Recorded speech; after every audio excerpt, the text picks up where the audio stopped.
Hey everyone, welcome to the ImmortaliTea Podcast. I'm your host Jake. I'm here with Josh. We're going to drink some tea today. Right here we have what we're calling the Honey Oolong. So it's actually from Darjeeling in India. Now Oolong, of course, is a Chinese categorization of tea. It refers to tea which has been rolled or withered in such a way that it's allowed a medium level of oxidation. Of course, there are many different levels of oxidation that an oolong can have, from very light to very heavy. There's one more thing about this tea that's special. It is a bug-bitten oolong. In Taiwan, certain oolongs, notably Baihao or Oriental Beauty, are allowed to be nibbled on by tiny insects called jassids. What this does, of course, is it breaks the cellular material of the plant and it lets the plant release more of the nutrients, the terpenes, the polyphenols from the leaf. So let's just smell. I just heated that up a little. Do you want to smell, Josh? It's honey-like and floral. I mean, it almost has a hint of rose in there. Rose, yeah. I think I find that it's like slightly malty smelling, right? Like just like a little bit malty. I'm just gonna kind of go for this. I'm not gonna rinse this one or anything. It's a little less oxidized. It's not very tightly rolled or compressed, so I'm going to treat it a little closer to a white or a green tea in how I'm brewing it, which is just being a little gentler with it. No need to rinse it or anything.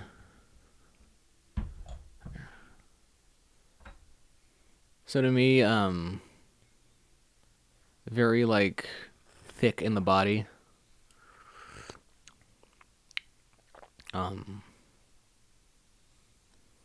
Slightly grassy.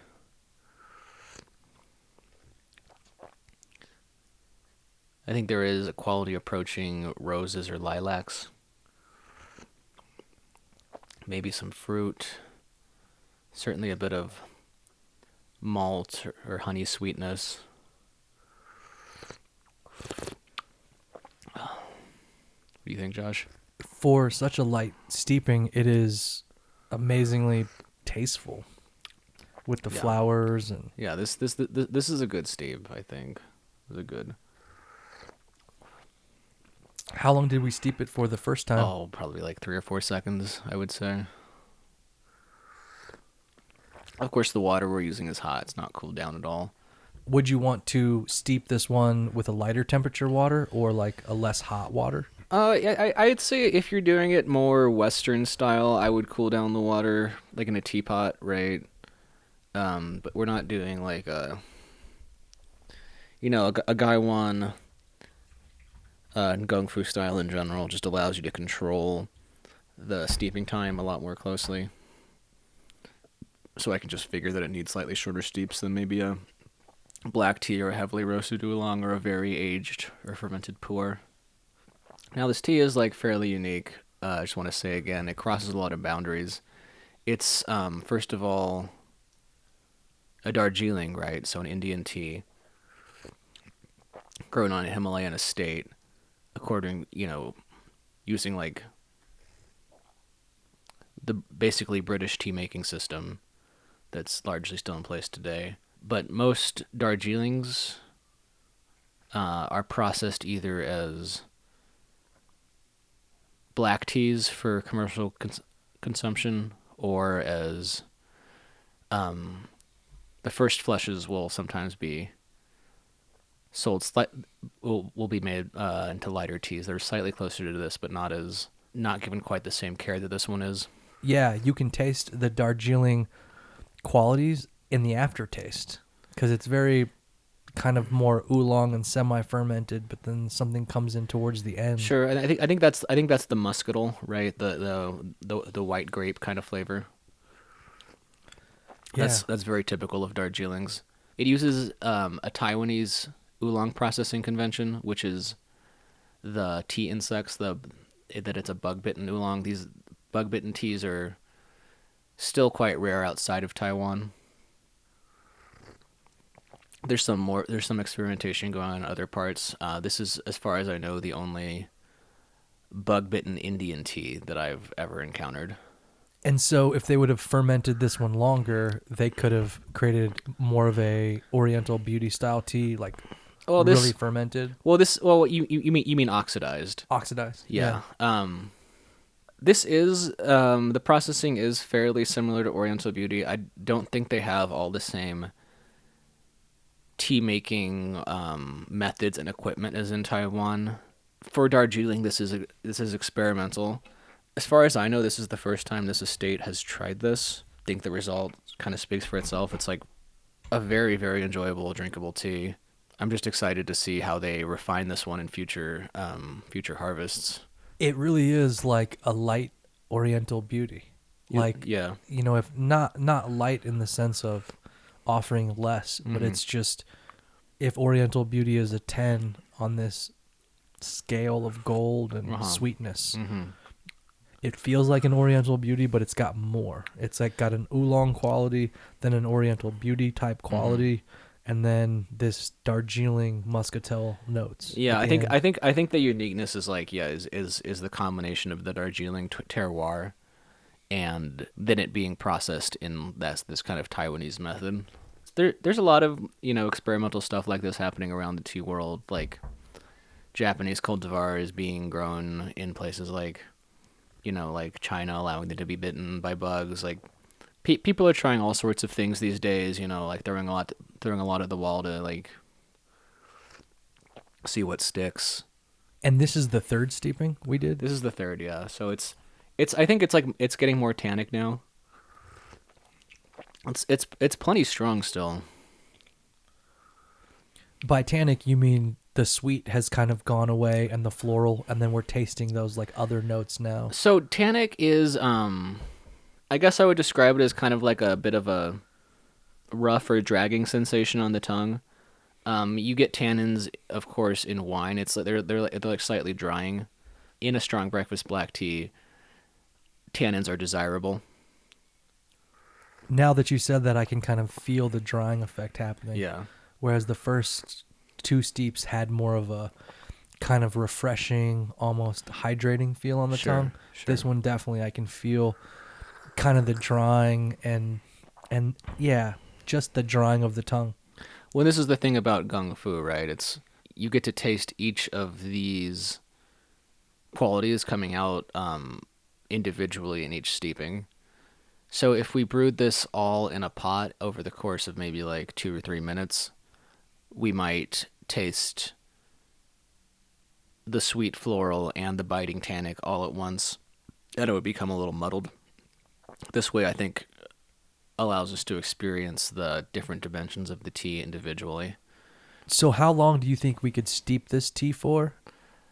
We'd probably get another good one steeping good out of it. If you're buying a tea for yourself or for your shop, it's good to try to experience all the dimensions of the tea, because sometimes the first steep will be very sweet, floral, very nice and complex, but then just 1 or 2 steeps later, the tea will kind of crash and not have much.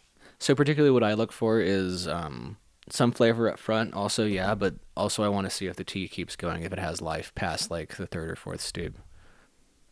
Let's do a 4th and see where we're at. Yeah. I'm not steeping these very long, but by the way, I feel like this one will go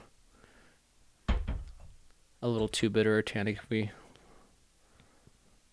let it sit too long. Even smelling the 4th steep, it really smells more like a Darjeeling now. Yeah.